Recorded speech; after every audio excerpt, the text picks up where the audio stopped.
Yo, Yotcast kembali di episode ke 700 juta 600 lah serta nggak tahu nggak hitung-hitung. Kalau lihat aja di video channel kita di YouTube udah berapa banyak ya, belum banyak sih, tapi ini adalah kesempatan kita bisa ngobrol dengan narasumber kita, yaitu Bro Alex.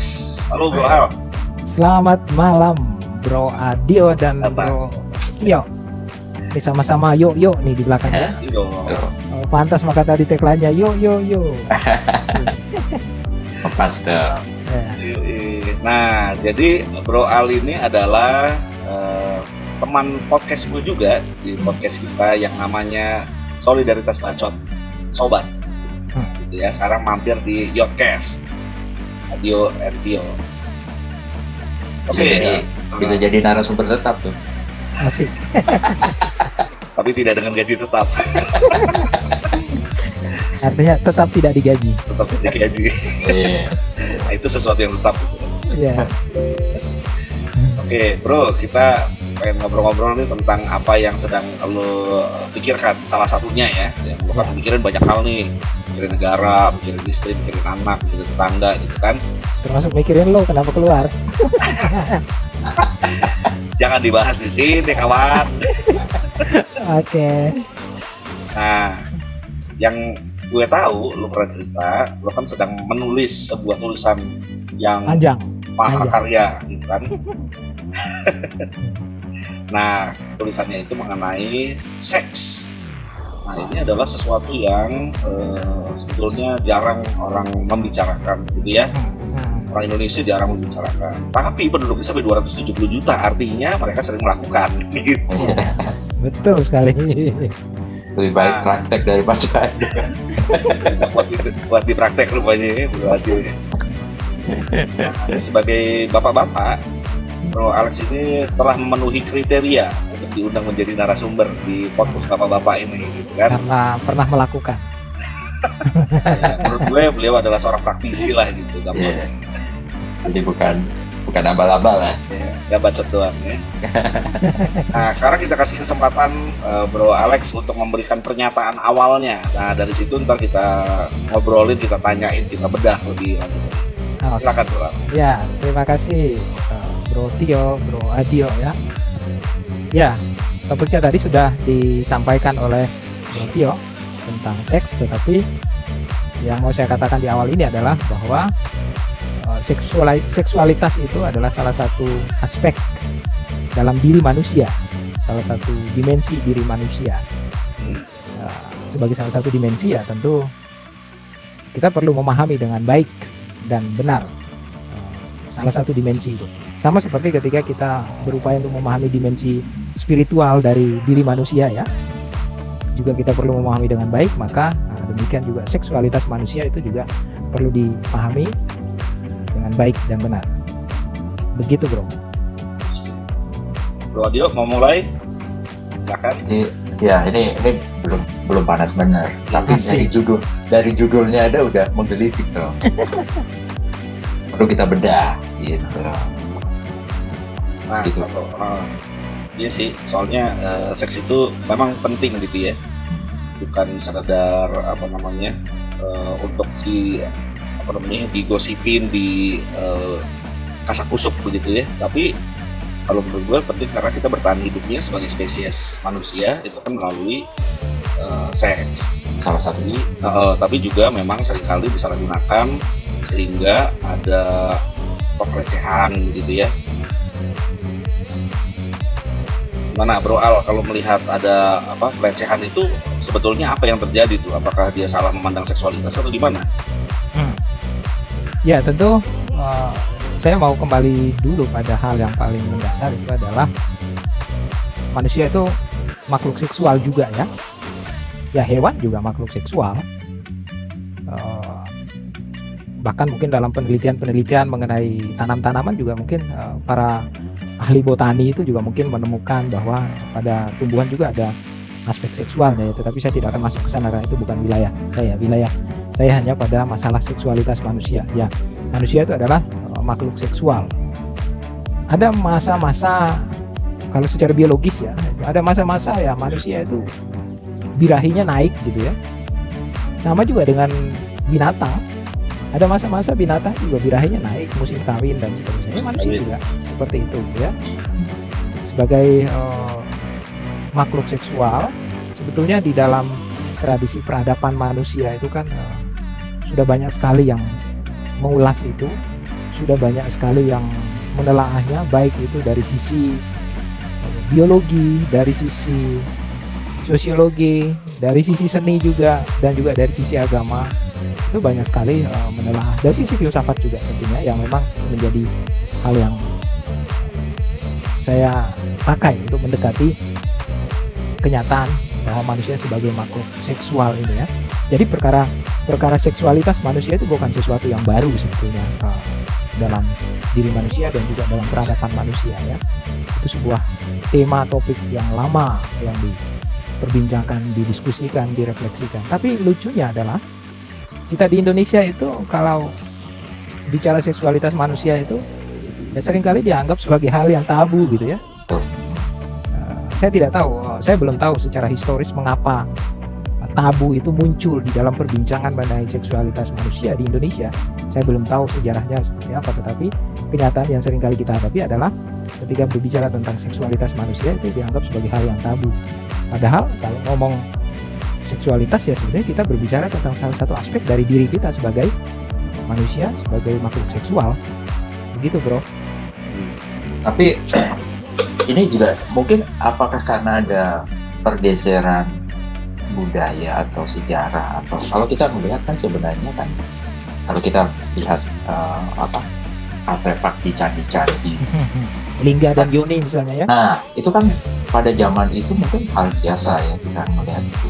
Ataupun kalau kita melihat di beberapa daerah yang punya budaya-budaya yang berbeda, dulu orang telanjang dada bukan satu hal yang itu umum, nggak ada dianggap porno gitu. Tapi perkembangan budaya, saya nggak tahu apakah itu istilahnya perkembangan budaya atau seperti apa.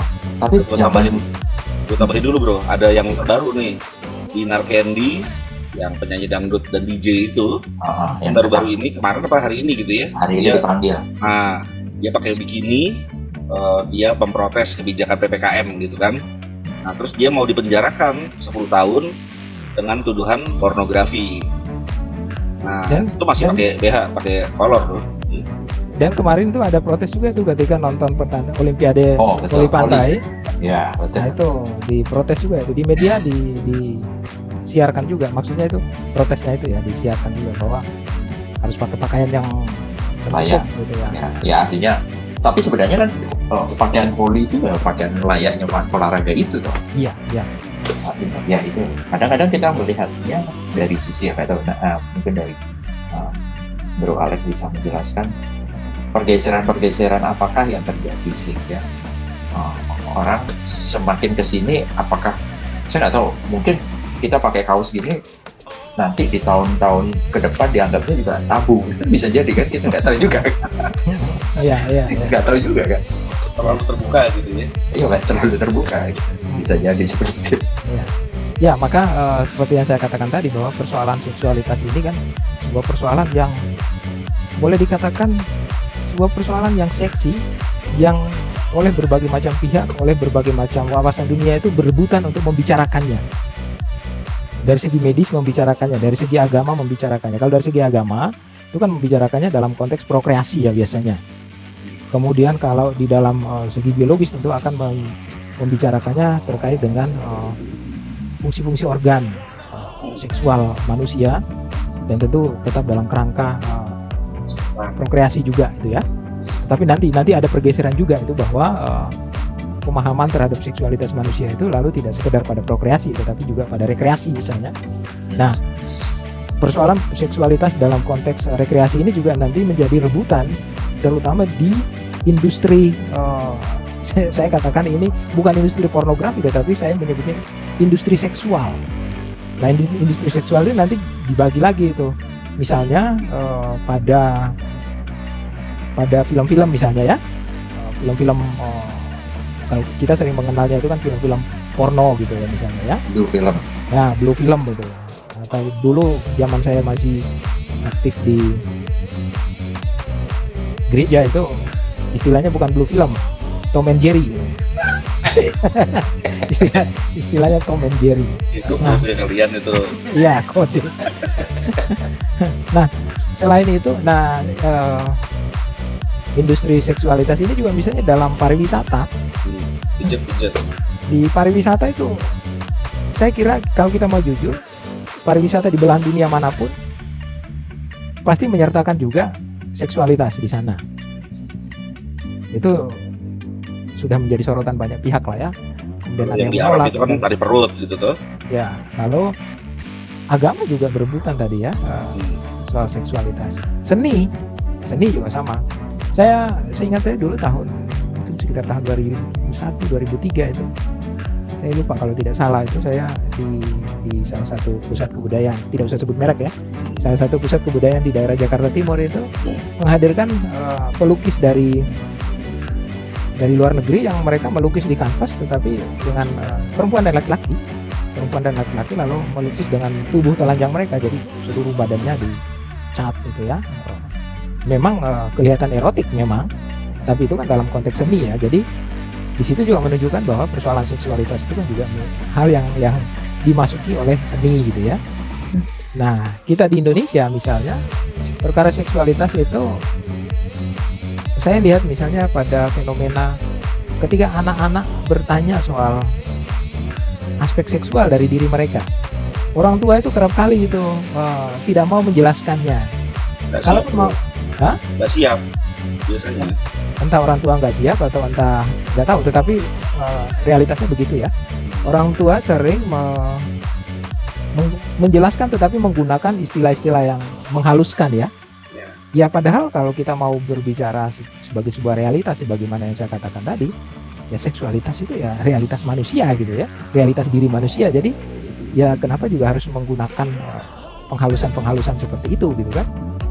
Jadi seksualitas itu seksi gitu ya, seksi, diperebutkan banyak pihak untuk membicarakannya, entah membicarakannya dalam hal mengeksplorasi ataupun juga menertibkannya ataupun juga melarangnya ya. Jadi ada tiga wilayah nih ya. Perbincangan mengenai seksualitas itu ada 3 wilayah. Mengeksplorasinya ya. Kemudian wilayah yang lain adalah menertibkannya. Kemudian wilayah yang lain adalah melarang ya. Melarang. Jadi paling tidak tiga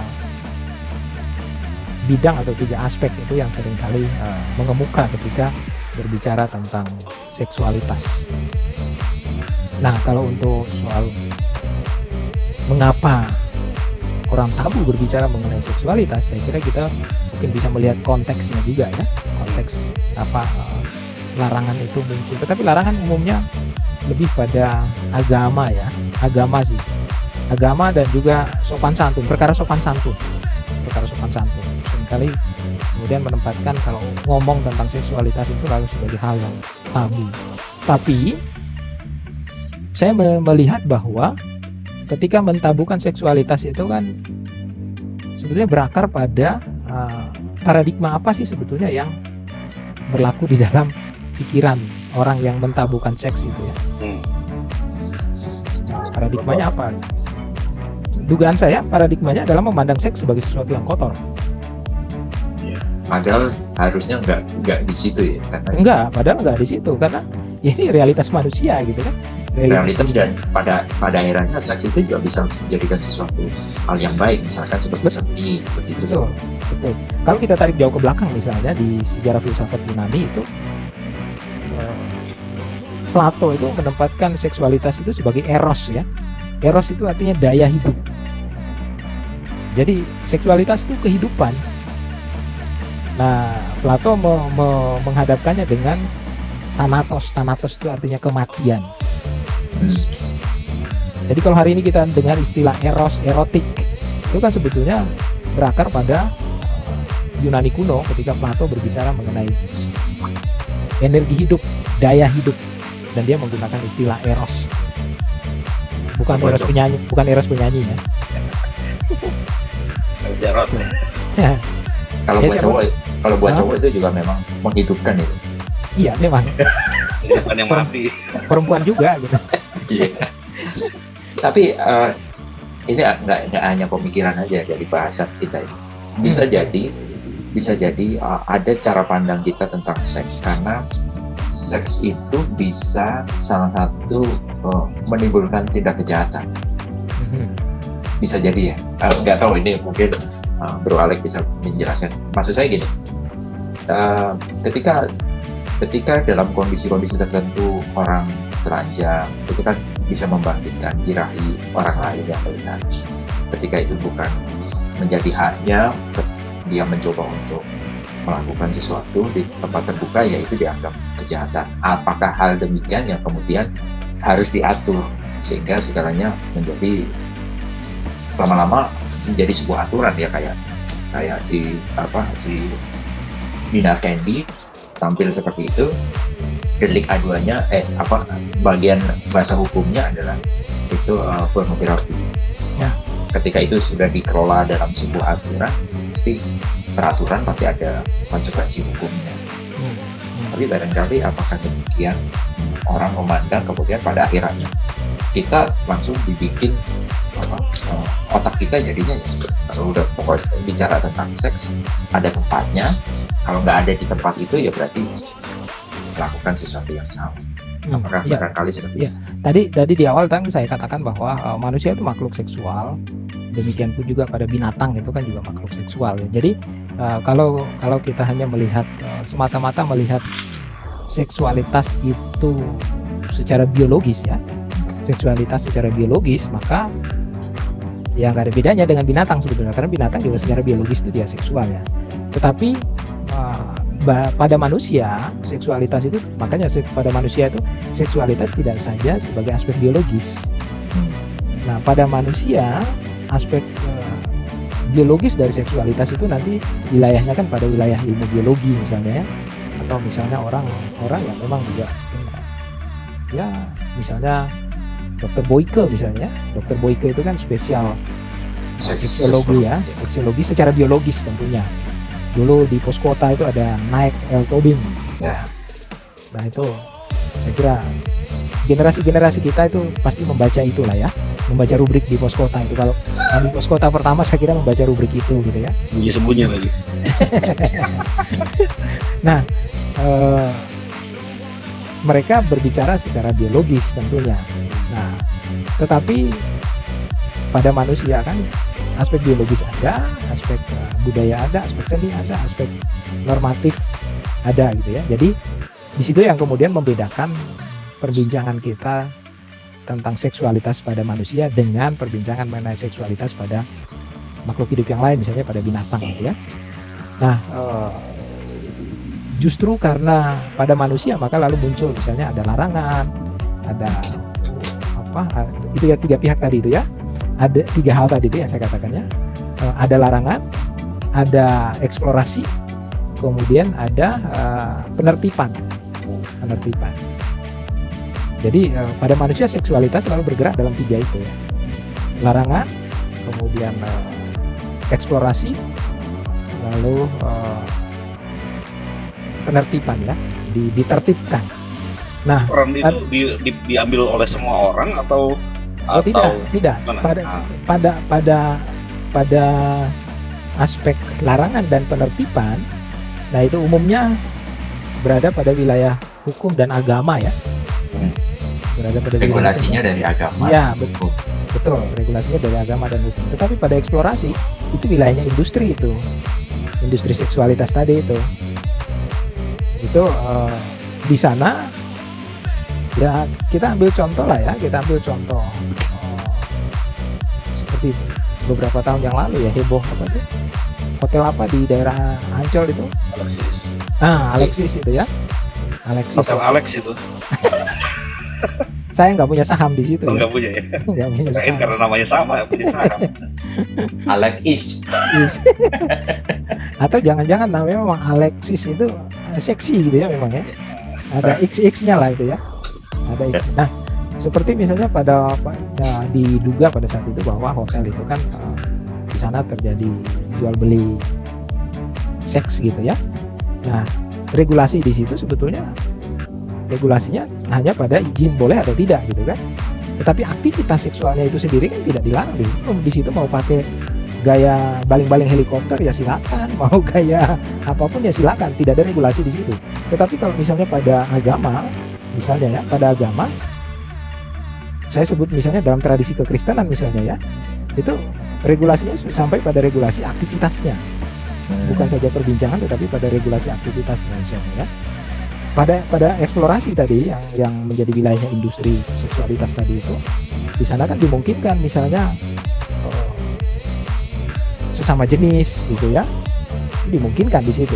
Tetapi kalau pada wilayah agama kan tidak gitu ya, regulasinya kan sudah sampai pada hal yang sangat ketat termasuk aktivitasnya itu.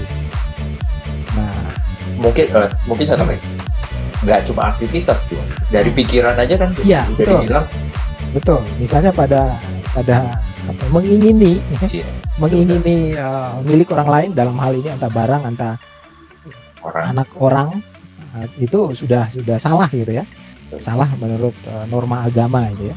Jadi regulasinya itu regulasi dalam bentuk larangan atau penertibannya itu sudah sampai pada hal yang detail gitu ya. Tetapi kalau pada eksplorasi tadi itu dia paling hanya regulasinya adalah oh ini boleh ini tidak boleh gitu ya.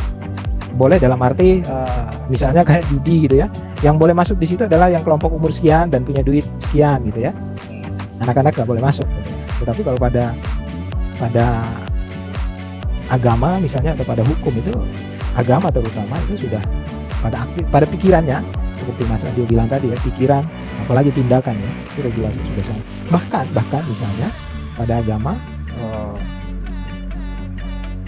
misalnya hubungan seksual suami istri pun juga ini ada mungkin tidak seperti ada petunjuk pelaksananya, tetapi ada norma-norma yang ditetapkan supaya aktivitas seksual suami istri harus sesuai dengan ketentuan normatif dalam agama misalnya. Tapi kalau pada wilayah industri seks itu terserah, tahu di situ mau kepala di kaki di kepala itu terserah di sana gitu ya. Jadi kembali ke pertanyaan Mas Adil tadi, mengapa lalu muncul larangan-larangan seperti itu? Nah itu tentu bagian dari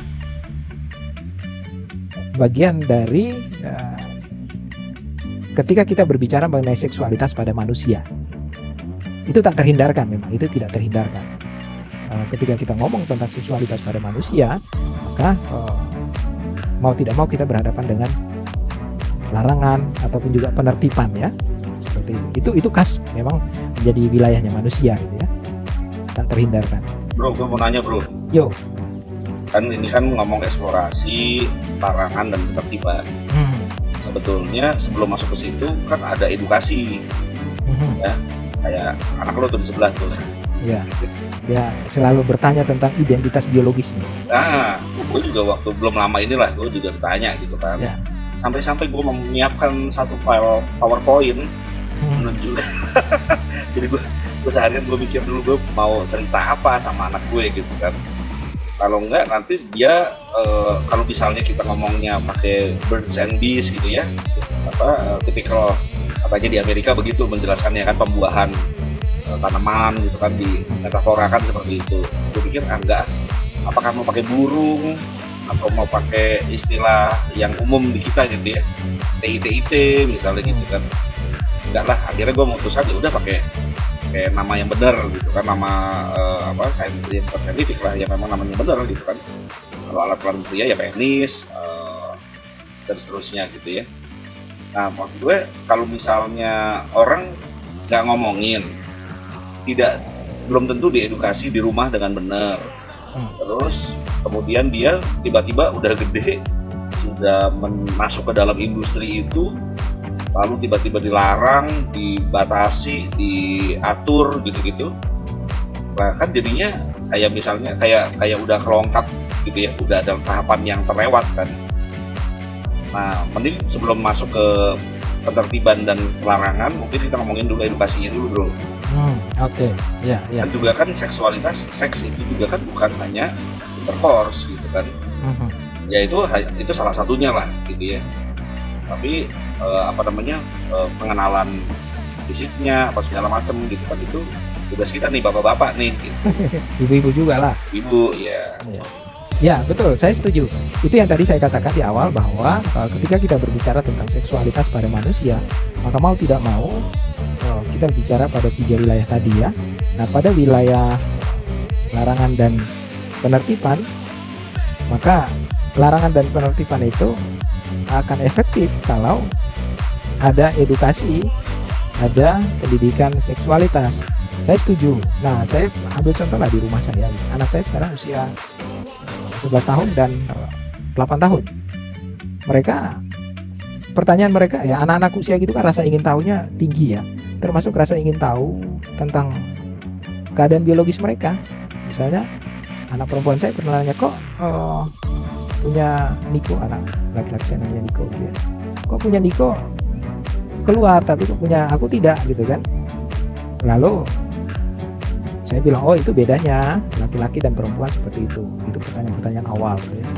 Kemudian dalam perjalanan waktu pertanyaan-pertanyaan mereka menjadi lebih terbuka lagi kan. Lalu saya putuskan, saya setuju dengan Bro Tio tadi bahwa dalam konteks pendidikan seksualitas untuk anak itu memang harus dimulai dari rumah oleh orang tua. Dan kami di rumah itu yang mengajari dalam arti mendidik mereka untuk mengenali kondisi biologis mereka. Bahkan ketika mereka bertanya misalnya, kok bisa ya kami itu ada di perut mama, terus keluarnya lewat mana? Nah, pertanyaan-pertanyaan itu kan kalau bagi orang tua yang tidak siap atau orang tua yang punya paradigma yang mengatakan bahwa seksualitas itu adalah tabu, nah itu anak tidak akan terpenuhi rasa ingin tahunya. Padahal kalau kita berbicara secara terbuka kepada anak, mereka juga akhirnya paham dan biasa aja gitu. Nah, maka diomongin gini, diam kau, gak usah tanya-tanya. Tapi mereka langsung cari di Google. Nah, sekarang langsung cari di Google. Nah, maka kemudian saya selalu mengajarkan kepada anak-anak saya itu, nah, sebut, kalau laki-laki ya saya bilang sebut penis untuk itu, ya. Sebut vagina, ya sebut vagina. Perempuan punya vagina, laki-laki punya penis. Nanti setelah remaja nanti perempuan akan menstruasi, laki-laki akan mimpi basah ya, mimpi basah. Lalu anak saya tanya, mimpi basah itu apa? Oh, mimpi basah itu nanti terkait dengan buah penismu itu akan memproduksi yang namanya sperma. Dan itu kalau penuh spermamu nanti akan keluar ketika kamu tidur, dan itu sesuatu yang alamiah. Demikian juga pada perempuan, nanti pada usia sekian kamu akan menstruasi, keluar darah setiap bulan kayak mamamu. Setiap bulan nanti kamu harus menggunakan misalnya menggunakan pembalut supaya untuk menjaga kesehatannya. Lalu kami juga mengajari bahwa untuk penis dan vaginamu hanya kamu yang pegang untuk merawatnya supaya bersih. Papa juga nggak boleh pegang, mama juga nggak boleh pegang. Kamu yang bertanggung jawab atas badanmu. Jadi mereka akhirnya mengerti, sehingga karena seringkali mereka juga bertanya. Mereka tanya kenapa tidak boleh dipegang oleh orang lain. Saya bilang memang itu milikmu, itu kan bagian dari dirimu. Jadi kamu yang harus menjaganya. Jadi pendidikan seksualitas itu kan dimulai dengan mengantar anak untuk memahami ya tubuhnya, memahami unsur-unsur biologis terutama seksualitasnya, pada vaginanya, pada penisnya dan seterusnya. Saya memang nanti kalau setelah remaja memang mau mengajari mereka melalui video misalnya unsur-unsur apa saja yang ada pada penis gitu ya, kemudian unsur-unsur apa saja yang ada pada vagina, supaya mereka paham secara biologis. Dengan begitu membicarakan nanti ketika mereka berbicara tentang seksualitas itu dimulai dari pemahaman yang tepat mengenai tubuh biologis mereka dulu. Seksualitas ini kan sebetulnya di situ ada seperti tadi ya, ada aspek biologisnya. Jadi ada aspek biologis berarti sesuatu yang bersifat natural ya, natural. Tetapi juga ada aspek kulturalnya, berarti itu kan konstruksi dari pikiran manusia ya. Konstruksi pikiran manusia sudah masuk pada wilayah larangan, regulasi, penertiban dan seterusnya. Tapi kalau pada wilayah biologis alamiah ya kita bicarakan ya sebagaimana adanya, begitu saja. Itu kenapa nggak bisa kita ngomongin penis dan vagina seperti kita ngomongin bakso dan pempek? Apa yang membuat itu menjadi berbeda gitu? Nah, itu tadi dugaan saya belum meneliti secara historis ya, secara empirik ya. Dugaan saya bahwa aspek konstruksi budaya, konstruksi agama itu lebih dominan pada saat berbicara tentang seksualitas manusia, sehingga daripada aspek naturalnya tadi, biologis, saintifik tadi. Di Indonesia atau di mana-mana itu? Ya di Indonesia lah, lebih saya berangkat dari pengalaman Indonesia tentunya ya. Di Indonesia itu aspek konstruksi kultural terhadap seksualitas itu lebih kuat, sehingga ketika menyebut vagina dan penis pun itu dianggap sebagai hal yang tabu gitu ya, padahal bahkan diganti dengan alat vital gitu ya. Nah, menyebut alat vital untuk penis dan vagina pun juga sebetulnya itu sebuah kekeliruan. Mengapa kekeliruan? Karena penis dan vagina di situ direduksi hanya sebagai alat gitu. Padahal kalau alat ya kapan saja digunakan, kapan saja dibuang gitu kan. Tetapi karena penis dan vagina itu adalah bagian dari diri manusia secara biologis dan tentu juga menjadi bagian dari permenungan kulturalnya, maka penis dan vagina itu sebetulnya bukan alat gitu ya. Repot kalau kemudian kita mengatakan itu sebagai alat. Saya sendiri tidak mau mengatakan itu sebagai alat. Kalau organ nih, mana organ vital? Tapi Ya, betul juga ya, kalau nggak ada itu masih hidup nggak orangnya? Kalau jantung, organ vital benar, Vital nggak ada juga, jantung kan? mati lah. betul. Ya kata vital itu vital itu hidup ya di situ ya, kehidupan tadi ya.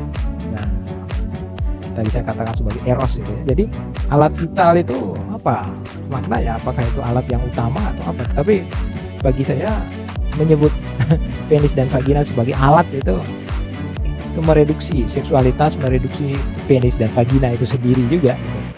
Seolah-olah jadi mensejajarkannya seperti pisau dan lain-lain gitu. Nah, kembali ke soal pendidikan seks tadi, memang tidak semua orang tua itu, bahkan orang tua yang sekolahnya tinggi sekalipun loh ya, bahkan orang tua yang sekolahnya tinggi sekalipun tidak siap untuk berbicara tentang seksualitas pada anaknya secara terbuka. Nah, dugaan saya itu tadi, konstruksi sosial dengan cara berpikir penertiban dan larangan itu lebih kuat, dan itu dipengaruhi oleh cara pandang bahwa seksualitas itu hal yang kotor. Hal yang kotor. Konstruksi yang membuat seksualitas itu kotor apa? Budaya kan? Atau agama? Kan?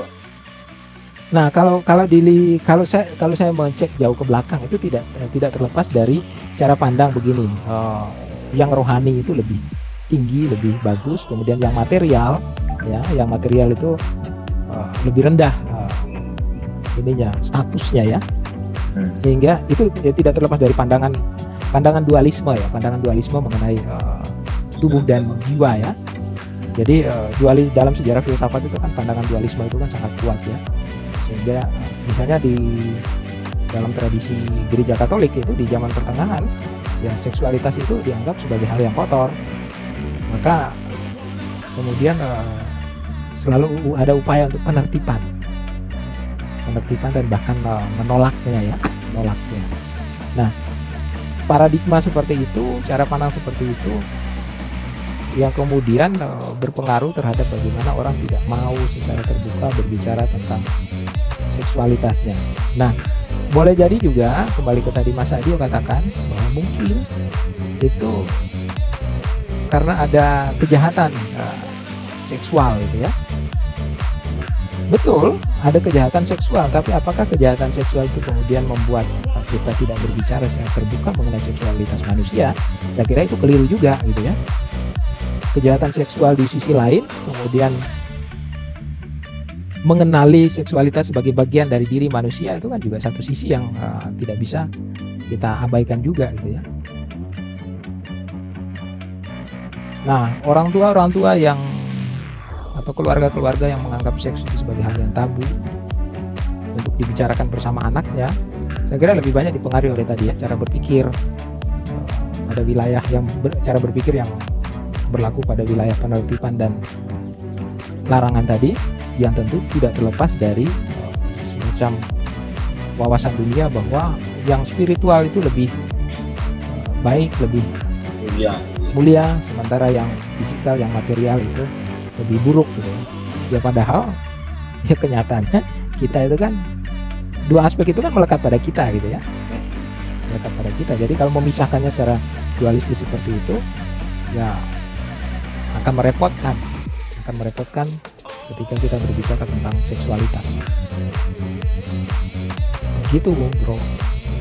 Jadi menarik juga nih kalau kita perhatikan tadi bicara tentang kultur ya, kultur salah satunya juga poin tentang bicara tentang seksualitas.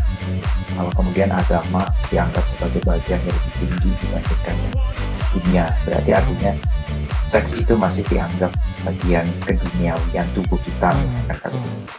Tetapi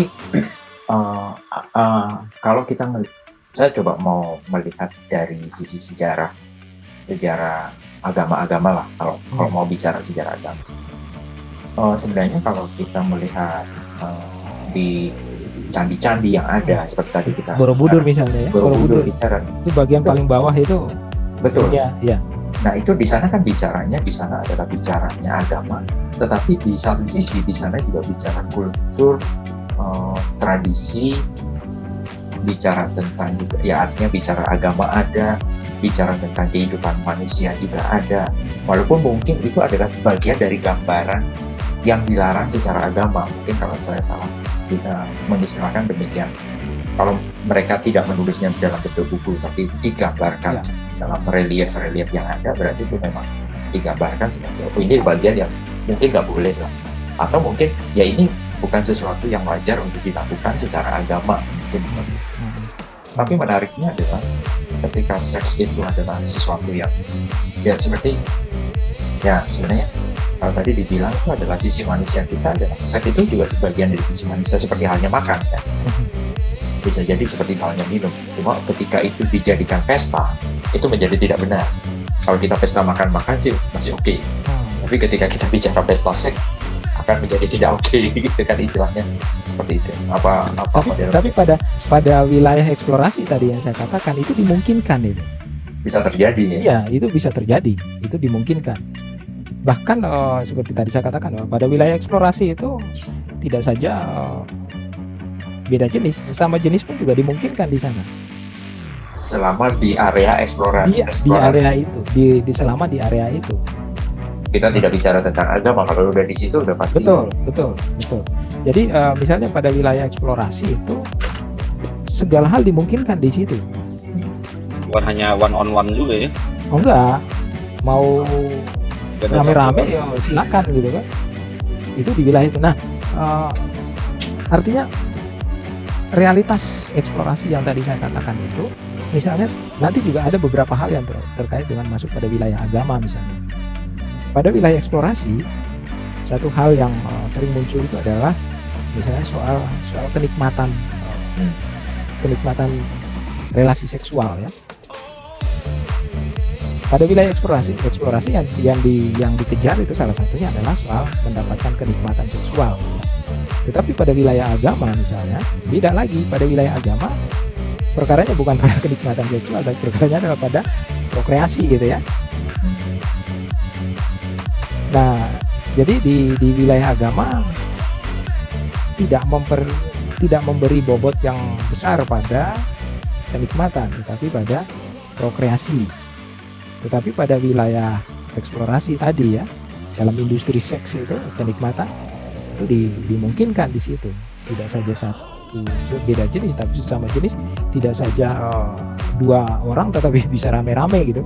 Dan itu kita saksikan dalam arti kita tahulah gitu ya.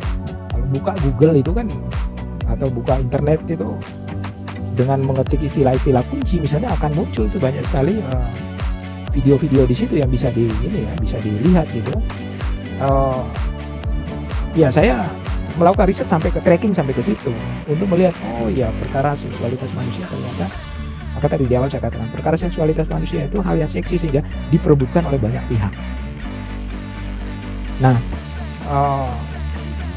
kembali ke apa yang tadi dikatakan oleh Mas Adio bahwa misalnya pada candi-candi ya, di Borobudur misalnya ya, kalau kita ke Borobudur kan tingkatan-tingkatan ya.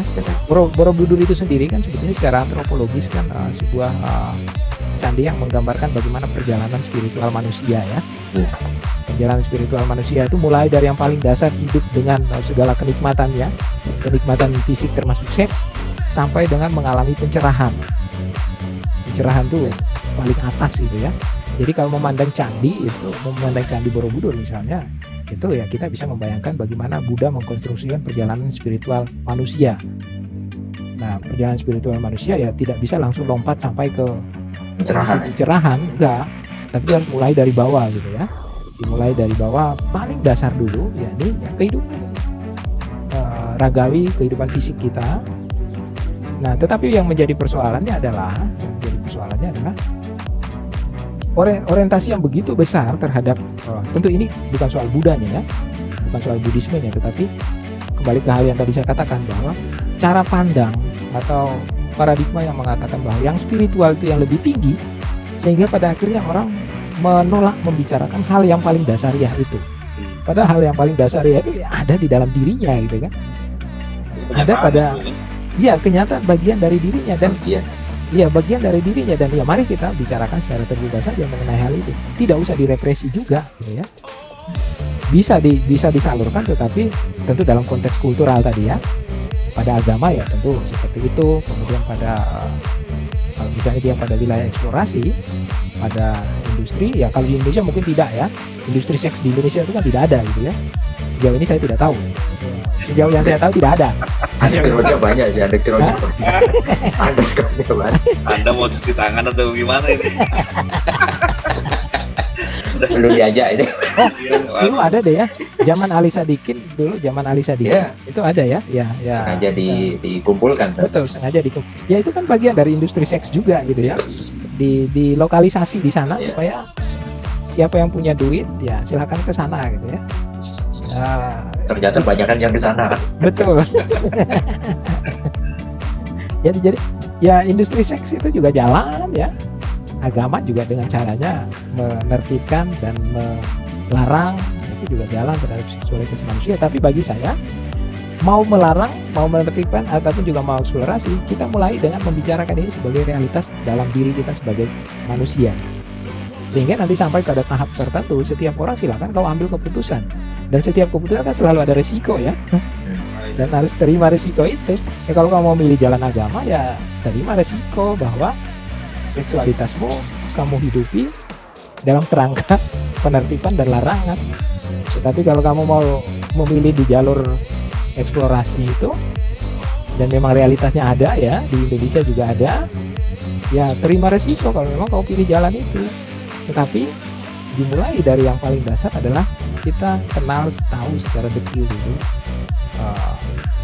kondisi seksualitas kita sebagai bagian dari diri kita. Bukan satu-satunya loh ya.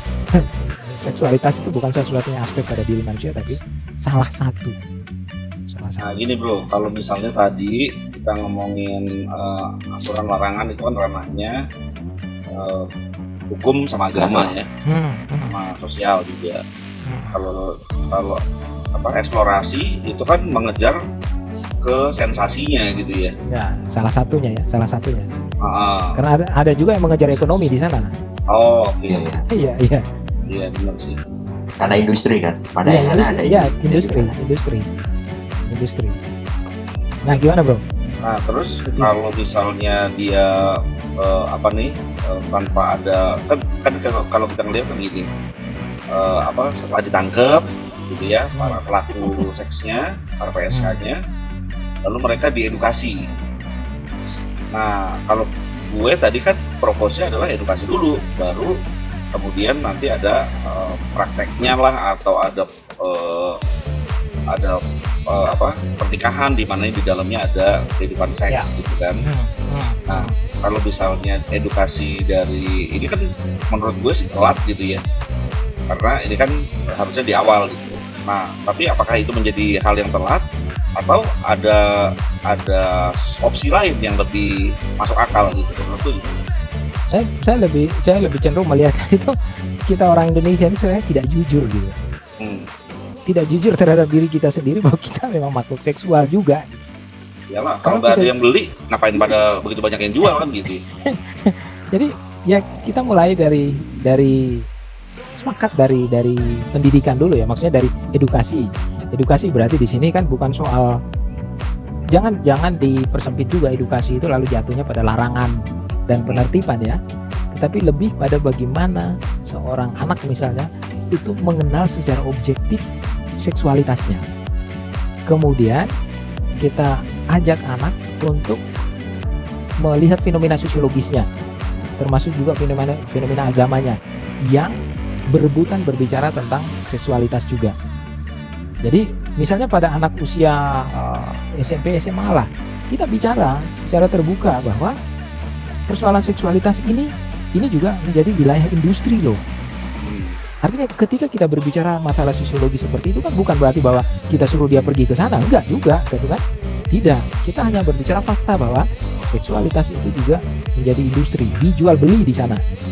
Tetapi di sisi lain agama juga berbicara mengenai seksualitas dalam kerangka normatif ya, dalam kerangka penertiban dan dalam kerangka larangan.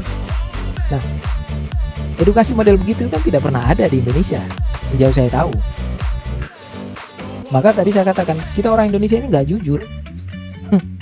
Ketidakjujuran itu mestinya kan dimulai dari diri sendiri atau dalam rumah. Ya salah satu kejujurannya adalah ya kita bicara secara terbuka mengenai seksualitas kita. Nanti setelah bukan setelah tapi tahap demi tahap manusia atau si anak itu kan kemudian dia kan pikiran dia kan bisa mengolah gitu ya, mengolah untuk mengambil keputusan-keputusan tertentu yang terkait dengan seksualitas dia. Memang ketika kita berbicara faktor sosiologis tadi, industri seks itu terbuka kemungkinan bahwa bisa saja lalu dia dapat pengetahuan itu kemudian dia ke sana, betul. Kemungkinan itu selalu ada. Tetapi kita kan bisa mengatakan bahwa apabila seseorang mengambil keputusan untuk ke sana, ada resikonya loh. Begini resikonya, resiko kesehatan macam-macam lah ya. Risiko spiritual keagamannya seperti apa, risiko kesehatan seperti apa, risiko sosialnya seperti apa. Kalau ketangkep misalnya ya, tangkap itu nanti ya, diadili sesuai dengan hukum atau apa. Tapi jadi maksud saya adalah ya kita jujurlah bicara seperti itu. Lalu setiap orang kemudian bisa mengambil keputusan-keputusan yang terbaik dalam hidupnya sesuai dengan apa yang dia pikirkan sebagai hal yang baik dan benar gitu. Ya, daripada kita represi dan kita larang.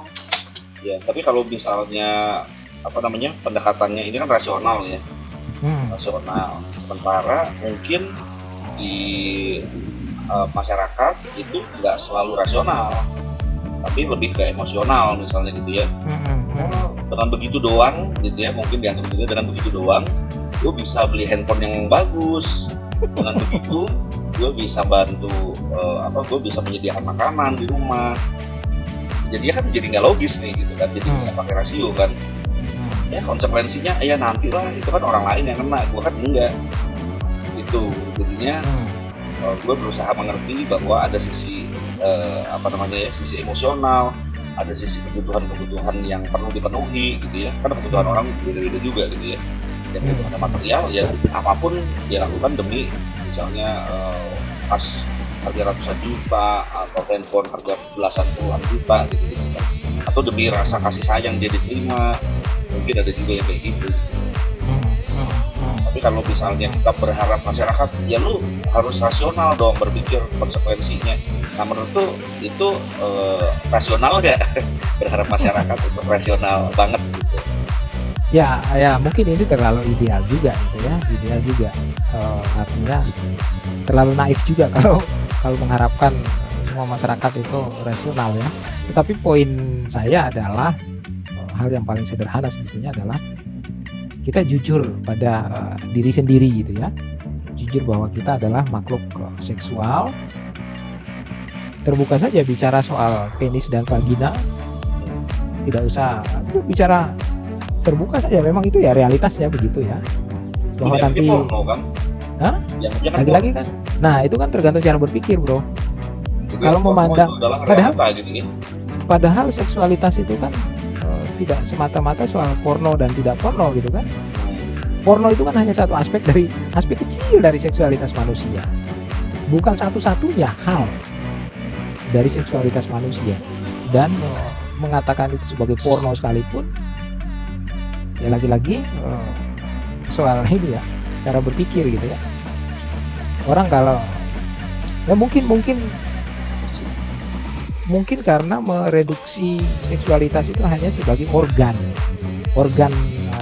apa ya, atau mereduksi seksualitas itu hanya sebagai musim kawin, musim bersetubuh gitu ya, itu saja, mereduksi seksualitas sesempit itu, sehingga ketika kita berbicara soal penis dan vagina lalu dianggap sebagai porno gitu ya.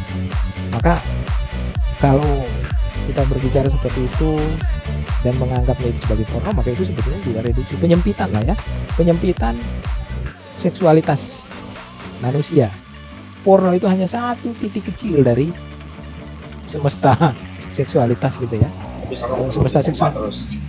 Kenapa? Tapi seru ya kalau dipompa terus gitu kan, dibesarin terus, jadinya enak gitu, nggak highlightnya seakan-akan begitu. Tapi itu kalau di mata eksplorasi tadi ya, di dunia industri itu, di dunia bisnis seks itu di ini apa, di amplifikasi itu, dibesar-besarkan ya. Besarkan. Karena uang bro, dapat uang kan, Industri lah, industri kan. Ciri industri itu kan satu yang kecil itu dibuat sedemikian rupa menjadi besar, seolah-olah itulah satu-satunya gitu. Itulah satu-satunya. Karena memang motifnya adalah uang. Tapi tadi menarik juga ya, artinya tadi kita bicara tentang eksplorasi, kemudian kita bicara di bagian paling atas adalah pencerahan.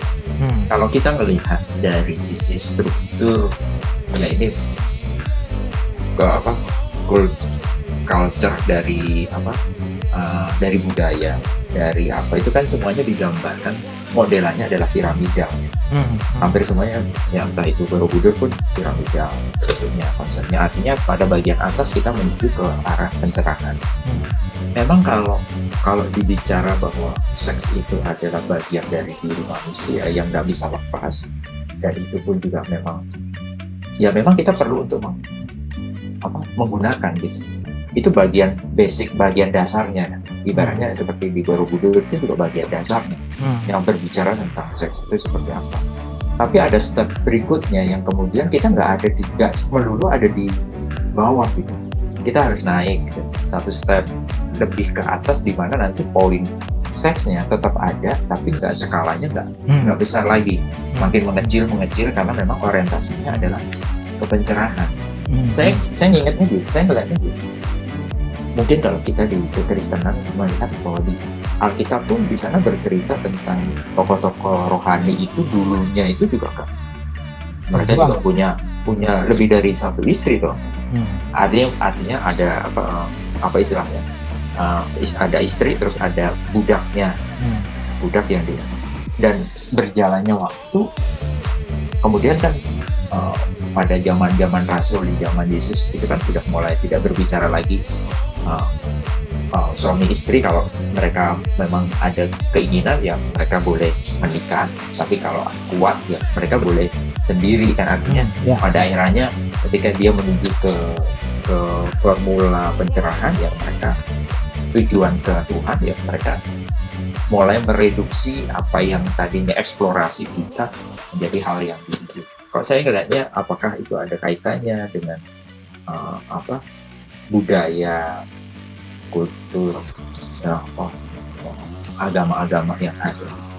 Ya, mungkin pada akhirnya ada tentang. Ya, kalau pada wilayah agama memang orientasinya selalu ke atas ke atas ya. Orientasi agama itu selalu ke atas. Masuk akal juga orientasi agama seperti itu. Kalau kita konfrontasikan dengan misalnya pada orang tua ya, mungkin orang tua kita masing-masing lah ya.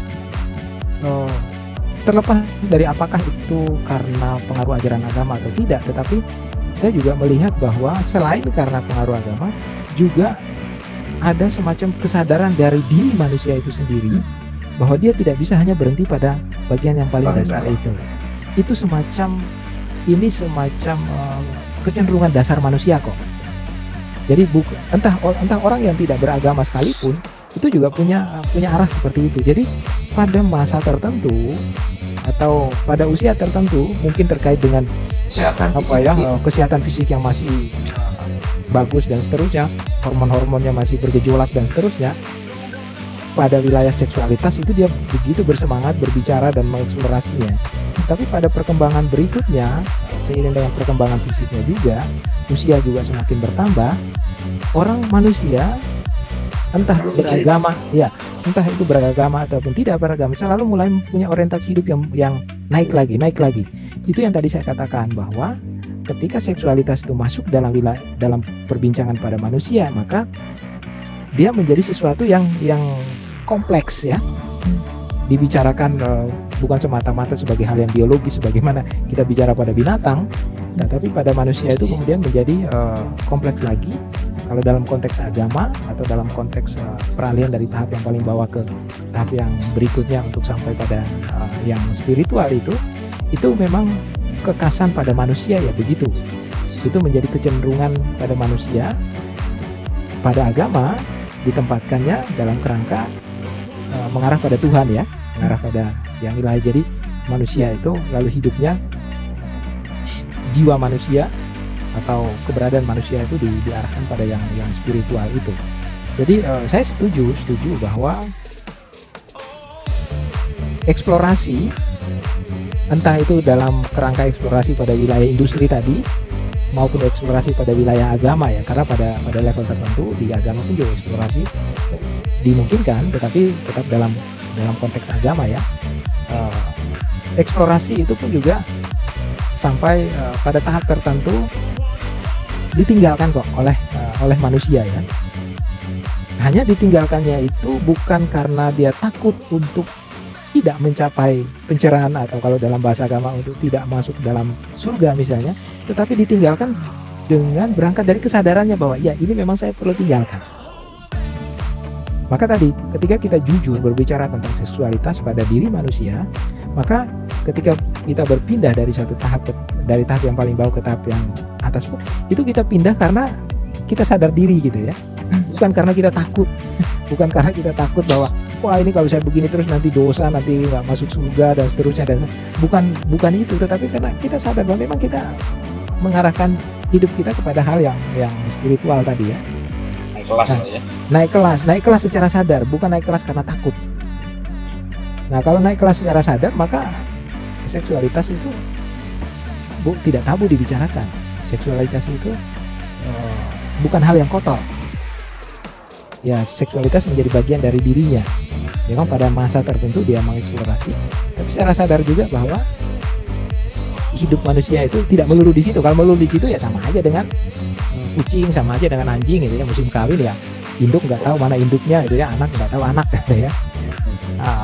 Saya setuju dengan Mas Adil tadi bahwa orang mengarahkan ke sana, iya, tapi mengarahkannya bukan karena takut tadi ya, bukan karena larangan, tapi kesadaran dari seseorang untuk beralih secara sadar.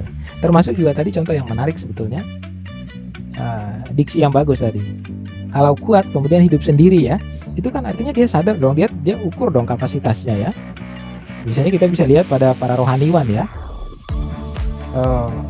Mungkin di dalam gereja Protestan mungkin ada juga pendeta-pendeta yang tidak menikah, mungkin ada ya, saya nggak tahu, tetapi mungkin ada.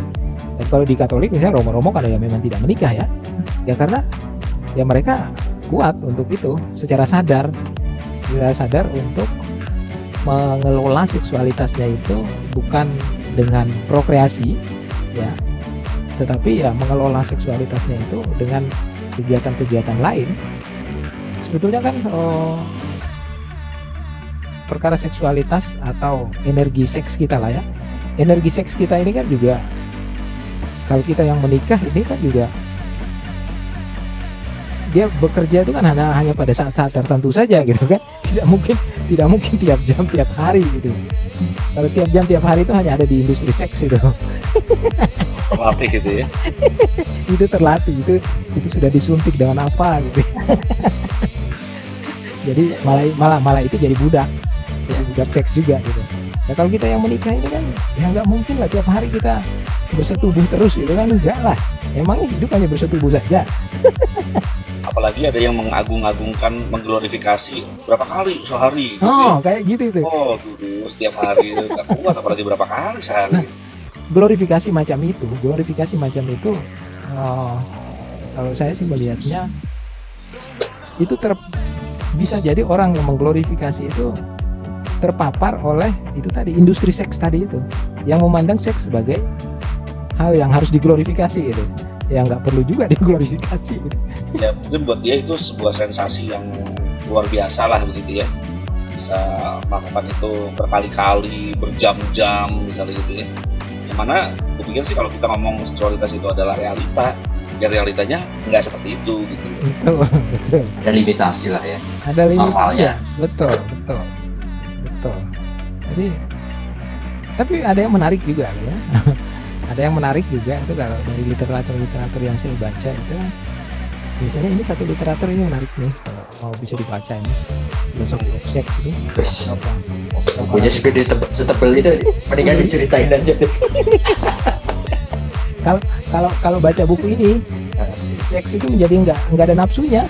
Kalau baca ini karena hilang nafsunya. Akademis banget. Iya, karena kering. Seks itu jadi nggak enak, nggak nikmat gitu. Kalau jadi cara mungkin baik kalau cara menaklukkan bukan cara menaklukkan, tapi cara mengelola hasrat seksual kita supaya menjadi lebih beradab itu adalah dengan cara baca buku seks yang setebal ini gitu loh. Karena dijamin nggak akan berdiri tuh, nggak akan ngaceng itu. Mendingan gua liar aja deh. Sama satu lagi bro, ikut pelatihan dasar militer. Nah itu kan fisik terus tuh, digembleng berminggu-minggu, itu nggak bakalan naik gitu. Iya. Belum tentu dong. Bisa jadi. Saya nggak tahu kalau militer, saya belum pernah ngalami sih. Ada teman gue, cerita pada waktu dia masuk ke militer kan. Nah, pas sudah masuk itu dia, kemudian kami ketemu, dia cerita, waduh berat banget dia di sana segala macam. Gue kaget, pagi-pagi gue ngeliat bang, nggak berdiri dia, mati dia. Mengkerut ya. Karena mungkin capek juga kali. Capek, Capek. Betul. Baca buku ini juga capek ya, capek pikiran kan. Dan capek pikiran itu saya nggak tahu Mas Adio dan Tio ya. Kalau capek pikiran itu ya selera seks itu nggak ada. Mendingan gue tidur gitu kan. Iya. Jadi ya saya menganjurkan cara mengelola nafsu seks yang baik dengan membaca buku ini.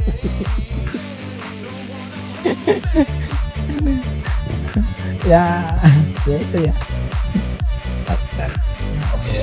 Jadi gue rangkum highlight besarnya aja ya. Iya betul. Jadi Dan ini itu adalah realita dan perlu diedukasi gitu ya, mulai dari rumah, sehingga kita bisa menaati aturan dan batasan yang ditetapkan baik itu oleh negara, oleh agama dan sosial masyarakat. Nah itu aja tadinya rencananya kita mau ngobrol ringan-ringan bro, ya kan? Nah sekarang udah mulai berat nih. Bagaimana kalau kita sambung lagi nanti di episode yang lain? Ya kita set waktu lagi untuk kita masukin yang lebih berat lagi, yang isi buku tadi itu. Philosophy of Sex. Boleh. Di kali depan boleh kita berbicara soal hasrat dan kenikmatan seks secara filosofis. Secara filosofis. Ya, secara sensasi fisik biologis bukan ya? Enggak, kalau secara sensasi fisik biologis urus sendiri-sendiri lah. Tadi di awal ngomongin, tadi kan ngebahas sedikit tentang Kama Sutra. Itu bagian-bagian yang Oke, boleh itu kita ngomongkan itu nanti. kenapa sampai ada orang bikin buku sampai sebegitunya. Itu kan pasti ada. Betul. Bagian belakang yang mendasari. Betul. Jadi itu yang tadi ajaib ya. Itu yang tadi saya katakan bahwa seksualitas itu memang hanya salah satu aspek dari diri manusia, tetapi dia menjadi sebuah semesta yang begitu besar. Bahasa saya tadi itu seksi jadinya, diperebutkan oleh berbagai macam kalangan untuk membicarakannya. agama, industri, ya macam-macam. Dan podcast. Nah, dan kita baru berbicara ininya ya, bingkai besarnya, Bingkai besarnya. belum detailnya. Kalau memang mau berminat nanti kali depan ya mau berbicara tentang tadi ya hasrat dan kenikmatan seks secara filosofis itu bisa kita bicarakan. Ada ya itu ya hasrat. Oh, ada. Filosofis. Ada. Saya singgung satu contoh. Thomas Nagel seorang filsuf, orang Kristen, filsuf. Dia membantah Thomas Aquinas, sama-sama Thomas nih. Dia membaca Thomas Aquinas. Kalau Thomas Aquinas mengatakan bahwa seksualitas itu hanya untuk prokreasi. Berarti tidak boleh ada kenikmatan di situ atau tidak dimungkinkan. Tetapi Thomas Nagel mengatakan, oh tidak. Kenikmatan seks itu juga dimungkinkan di dalam perkawinan. Mengapa? Alasannya apa? Dia mengambil alasan itu dari struktur biologis vagina perempuan misalnya. Klitoris perempuan itu terletak di luar dan itu tidak ada kaitannya dengan unsur pembuahan dan prokreasi. Jadi kenikmatan seksual itu juga bisa didapatkan di dalam perkawinan, bukan melulu prokreasi. Begitu. Jadinya kalau cuma prokreasi kan jadinya cuma pabrik anak. Nah kayak gitu. Jadi sesekali ya kita juga boleh lah rekreasi gitu ya, rekreasi. Karena memang struktur biologis memungkinkan itu, struktur biologis vagina perempuan memungkinkan itu. Satahannya nggak pakai ayat tuh ya. Nggak ada ayat tuh. Kalau di ayat cuma ada bilang ini apa beranak cucu lah gitu. Betul, pada pabrik anak tadi. Iya. Jadi dasarnya si Thomas Aquinas itu ya. Ya itu dasarnya mungkin ya. Ya maklum lah dia ahli agama jadi begitulah ya. Ya kasihan ceweknya lah jadi lumbung. Menarik. Begitu bro. Jadi ya kalau nanti kalau ada waktu ada yang tertarik untuk mendengarkannya kita bisa obrolkan lagi. Kita jadi lompat langsung S3 kita nanti kita. S3 apa? S3 seks. Sama seks. Iya. Oke bro Al, Thank you. Terima kasih banyak Bro El. Terima kasih banyak juga atas obrolan garis besarnya saja. Tapi Semoga bermanfaat. Oke, Jodcast, penonton Jodcast yang setia kayak banyak aja kalian tuh. tapi banyak loh yang ini. Ya. Ada ini ya, ada YouTube-nya ya. Ada dong, ada. Oke, ntar nanti ku subscribe dan ku sebarkan. Ya. Oh yes. Kayaknya sejam setengah kali ini. Episode paling lama. Apa lah ya. Ya, karena menarik ya. Ngomongin hal-hal yang jarang diomongin. Apalagi ngomongin seks aja jarang, apalagi seks dalam kacamata filosofi. Nah, semoga Om Al menjadi Dr. Mike L. Tobing-nya Berikutnya. Dr. Tobing-nya filosofi. Asik. Kalau ada filosofi kopi ini filosofi seks. Ya, betul. Filosofi seks. Oke bro. Oke, sip. Thank you. Thank you. Terima kasih banyak.